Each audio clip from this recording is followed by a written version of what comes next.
Programme में एक बार फिर खुशामदीद। ज़ुबैर साहब, ये मुकदमा तो पार्लिमानी सिस्टम का हिस्सा जो अपोजिशन है उसका भी तो रोल बनता है ना। अब उनका रोल ये होगा कि उन्होंने पार्लिमानी पार्टियों से बाहर निकलना है, पार्लियामेंट्री प्रैक्टिस के अंदर शरीक नहीं होना, या आप तो इरफान सदीकी साहब प्रिडिक्ट कर रहे हैं कि जी आने वाले वक्त में शायद अगेन वो रेप्लिका होने जा रहे हैं कि जी तहरीक इंसाफ कौमी असम्बली से, सूबाई असम्बली से इस्तीफ़ा देगी, और साथ में कुछ जजेस के बारे में भी कहा जा रहा है कि शायद वो भी अदलिया से इस्तीफ़ा दे देंगे और इसके नतीजे में क्राइसिस सिचुएशन डेवलप की जाएगी।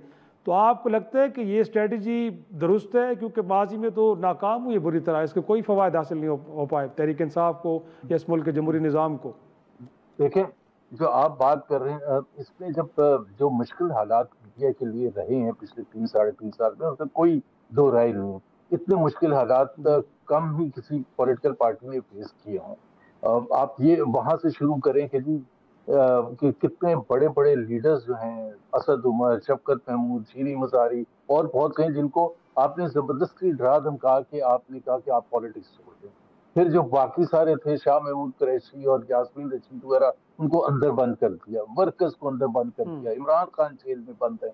तो ये उसमें फिर आप आसान नहीं होता कि आपकी जो पॉलिसीज हों वो इतनी जबरदस्त हों, समझ सबको आ रही हो, क्योंकि आप तो सरवाइव करने की कोशिश कर रहे हैं। आप तो एक पॉलिटिकल पार्टी सरवाइव करने, उसमें फिर दो राय होती है, रिजाइन करें ना करें। जिस तरह जब पीडीएम की मूवमेंट चली थी 2020 में, और उसमें पीएमएलएन की राय थी कि रिजाइन करें सारी असेंबलियों से, पीपल्स पार्टी की राय थी कि नहीं रिजाइन करें। दोनों का ऑब्जेक्टिव ये था कि इमरान खान की हुकूमत किसी न किसी तरह से गिराई जाए, लेकिन राय मुख्तलिफ थी और विद इन पीएमएलएन राय मुख्तलिफ थी। शहबाज शरीफ की राय मुख्तलिफ थी, नवाज शरीफ की राय बिल्कुल मुख्तलिफ थी। एक मुजाहमत चाहता था, एक मुफाहमत चाहता था। ये इस किस्म की कंफ्यूजन होती है, क्योंकि हम ये नहीं एक्सपेक्ट कर सकते कि जिस तरह कांग्रेस पार्टी ऑपोजिशन में इंडिया में, उनके लिए हालात बिल्कुल परफेक्ट है ऑपोजिशन करने के लिए, या यूके में या जर्मनी में या किसी भी महजब सोसाइटी में।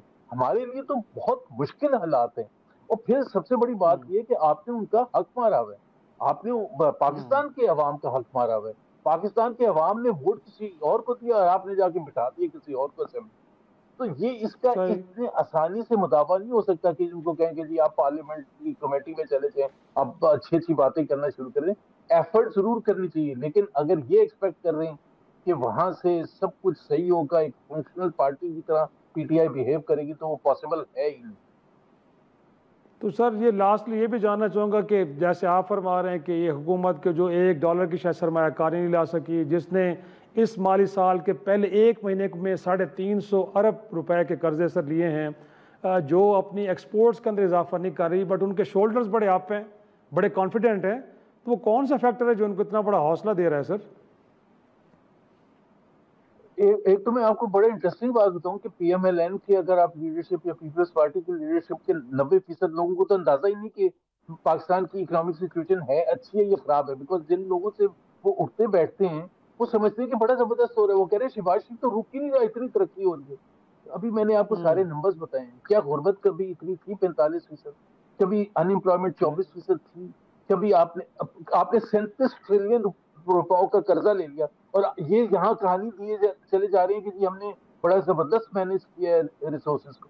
कौन से रिसोर्सेज, कौन से 60% परचेजिंग पावर मिडिल क्लास की कम हुई है पिछले 3 साल में। और ये मैं सारे आदाद शुमार हुकूमत के बता रहा हूँ। अगर 60% का मतलब ये जिसकी 50,000 इनकम थी 3 साल पहले, उसकी अब 20,000 के बराबर रहेगी।